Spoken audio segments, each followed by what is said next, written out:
மனித கொலுபெல்ல அப்படின்னு சொல்கிறாங்க. அதாவது மருத்துவ நத்தை. இந்த தமிழ் இதுக்கு என்ன பேருன்னு தெரியல. டேஸ்ட் பண்ணி பார்த்தா பேராசிட்டமால் மாதிரி இதில் ப்ரோட்டீன் சத்து நிறைய இருக்குது அப்படின்னு சொல்லி குடிக்கிறதுக்கு.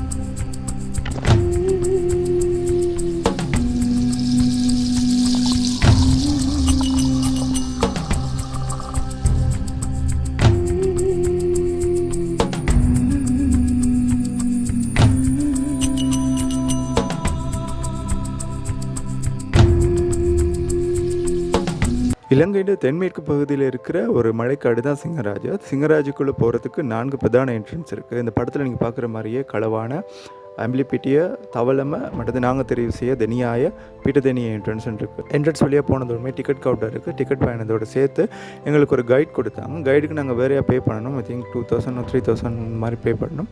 பொதுவாக கைடு அப்படின்னு ஆண்கள் தான் இருப்பாங்க. நான் இந்த இடத்துல ஒரு பெண் எங்களுக்கு கைடாக கிடைச்சாங்க. සිංහරාජයේ ව්‍යාප්තිය තියෙන හෙක්ටයාර 11,187ක් මාතර ගාල්ල රත්නපුර කියන දිස්ත්‍රික්ක තුනක්.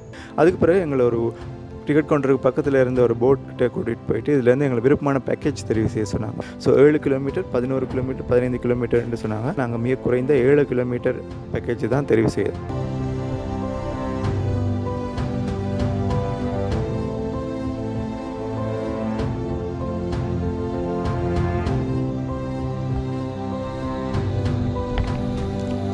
காட்டுக்குள்ளே போனதுமே எங்களுக்கு பார்க்க கிடைத்த முதலாவது உயிரினம் கேங்கரூ லிசர்ட் அப்படின்னு சொல்லப்படுகிற ஒரு ஓணான் வகை. ஆனால் அதை பார்க்குறதுக்கு முதல்ல இந்த பயணத்தில் எங்களோடு கலந்து கொண்டு இன்னொரு நபரை பற்றி சொல்லியே ஆகணும். இவர் தான் டிலான். நீங்கள் பார்க்குற நிறைய புகைப்படங்கள் மற்றது விஷுவல்ஸ் காணொலிகள் இவர் எடுத்தது தான். கேங்கரூ லிசர்ட் வந்து இலங்கைக்கே உரித்தான ஒரு உயிரினம். ஆரம்பத்தில் நாங்கள் அதை வளைச்சி ஃபோட்டோ வீடியோலாம் எடுத்தாலும் பிறகு பார்த்தா நாங்கள் போகிற வழி இல்லாமல் இது தாராளமாகவே இருந்துச்சு. நீங்கள் இப்போ பார்க்குற 2 உயிரினங்களுமே இந்த கேங்கரூ லிசர்ட் வகையை சேர்ந்தது தான். ஒன்று ஆண், இன்னொன்று பெண். இதுக்கு ஏன் இந்த பெயர் வந்துச்சு அப்படின்னா இதனுடைய பின்னங்கால்களை விட முன்னங்கால்கள் நீளம் குறைவானதாக இருக்கும்.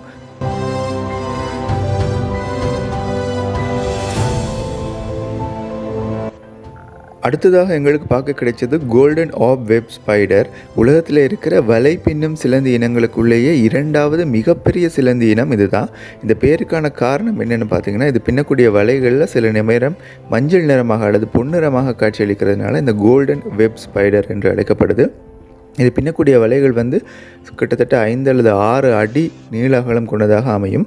இந்த முதுகு பகுதிகளில் அல்லது வயிற்றுப்பகுதியில் இருக்கக்கூடிய மஞ்சள் நிற கோடுகள் வைத்து இதை இலகுவாக அடையாளம் காணலாம். இதே மஞ்சள் கோடுகள் அல்லது மஞ்சள் புள்ளிகள் வந்து அல்ட்ரா வயலட் ரேஸ், அதாவது புற ஊதா கதிர்களை அதிகம் ரிஃப்ளெக்ட் செய்யக்கூடியதாக திரிப்படை செய்யக்கூடியதாக இருக்கிறதுனால இது வந்து பூச்சி இனங்களை அதிகமாக கவர்வதற்கு பயன்படுத்தப்படுது.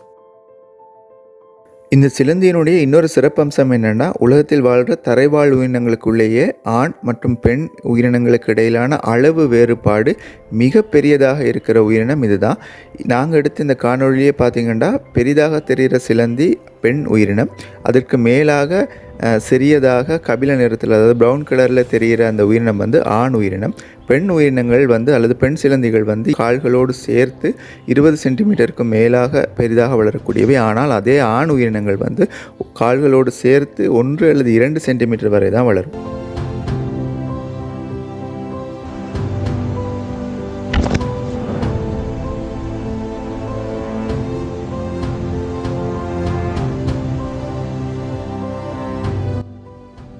இந்த தாவரத்தை வந்து நீங்கள் பாடசாலை விஞ்ஞான பாட புத்தகத்தில் பார்த்துருப்பீங்க. இது வந்து ஒரு மாமிசம் உண்ணும் தாவரம், நெப்பெந்திஸ் டிஸ்டிலிட்டோரியா. இது வந்து சிங்கராஜ் காட்டில் பரவலாக பல பகுதிகளையும் நீங்கள் பார்க்கலாம். இதனுடைய உட்பகுதியில் இருக்கக்கூடிய ஒரு தேன் போன்ற ஒரு சுவையான திரவத்தை பருகிறதுக்காக வந்து பூச்சிகள் வந்து இதன் மேலே உட்காரும் பொழுது அதன் மேலே நகரும் பொழுது அதனுடைய உட்பகுதியில் இருக்கிற வலுவழுப்பான அந்த மேற்பகுதியில் வழுக்கி அது உள்ளே விழுந்துடும்.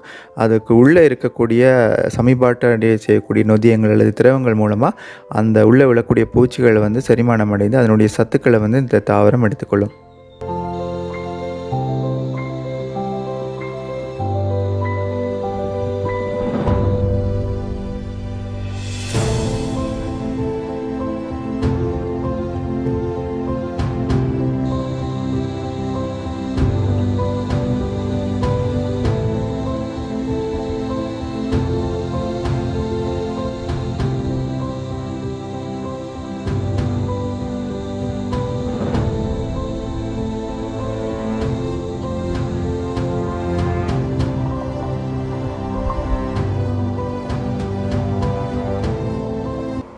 சிங்கராஜ் வனப்பகுதியில் அதனோடு சேர்ந்து ஓடுகிற ஒரு நதியில், குறிப்பாக ஒரு அருவியோடு சேர்ந்த பகுதியில் குளிக்கிறதுக்காக எங்களை கூட்டிகிட்டு போனாங்க. அங்கே நீங்கள் குளிக்கிறீங்களோ இல்லையோ, கண்டிப்பாக அந்த தெளிவான சுத்தமான நீரில் மூழ்கி அதுக்குள்ளே இருக்கிற இந்த மீன்களுடைய அழகையும் அந்த இயற்கையினுடைய அழகையும் ரசிக்க மறக்கவே கூடாது. குறிப்பாக இந்த ஸ்லெண்டர் ரஸ்போரா என்கிற மீன்கள் ஏராளமாக அந்த இடத்துல இருக்குது. இன்னும் சில வகையான மீன்களும் அங்கே இருக்குது. இதுவரைக்கும் அந்த பயணம் உங்களுக்கு களைப்பூட்டுறதாக இருந்திருந்தால் நிச்சயமாக இந்த குளியல் உங்களை திரும்பி ரிஃப்ரெஷ் பண்ணி உற்சாகமூட்டுறதுக்கு உதவியாக இருக்கும்.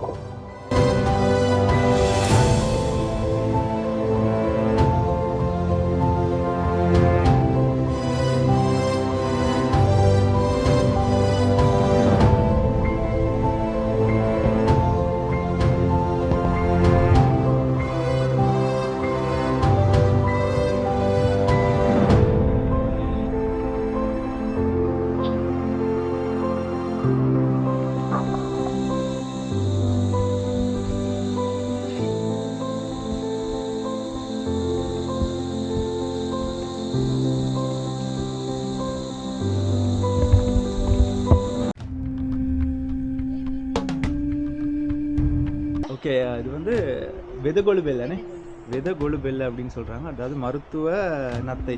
இன்னும் தமிழ் இதுக்கு என்ன பேருன்னு தெரியல. இது ஏற்கனவே நாங்கள் நிறைய வர வழியில் பார்த்தோம்.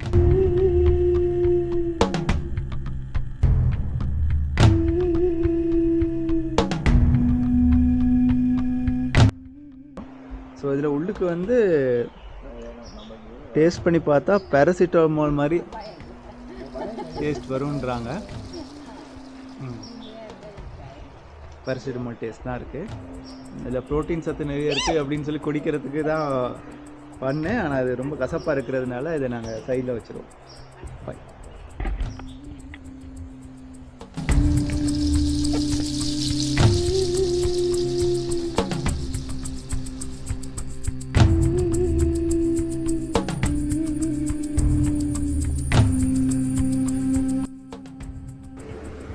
நாங்கள் போய்கொண்டிருந்த பாதையில் எங்களுக்கு மேலாக ஒரு மரக்கிளையில் அமர்ந்தபடி எங்களை நோட்டமிட்டு கொண்டிருந்தது இந்த ஸ்ரீலங்கன் பிட் வைப்பர் அப்படின்னு சொல்லப்படுற பச்சை விரியன் பாம்பு. இது ஒரு நச்சுள்ள பாம்பு. இலங்கைக்கே உரித்தான ஒரு பாம்பினம்.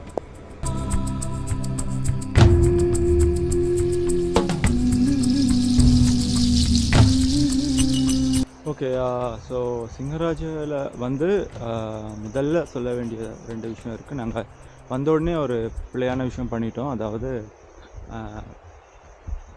நீங்கள் எவ்வளவு காலையில் வர முடியுமோ, அதாவது நாங்கள் வரும்போது 8 மணி தாண்டிட்டு, ஆனால் 7 மணிக்கே இங்கே என்ட்ரன்ஸ் கிட்ட நிற்கிற மாதிரி உங்களால் வர முடிஞ்சால் நல்லது. எவ்வளோ குளத்துக்கு வெள்ளன காலையில் வரீங்களோ அவ்வளோ தூரத்துக்கு நல்லது. ஏன்னா அப்போ மிருகங்கள் பறவைகள் எல்லாத்தையுமே இன்னும் அதிகமாக உங்களால் பார்க்கக்கூடியதாக இருக்கும். ஸோ அந்த தவறை விடாதீங்க. உங்களால் எவ்வளவு காலையில் வர முடியுமோ அவ்வளோ வெள்ளன இந்த இடத்துக்கு வாங்க. ஓகே, நாங்கள் கிட்டத்தட்ட பயணத்தில் முடிவுக்கு வந்துட்டோம்.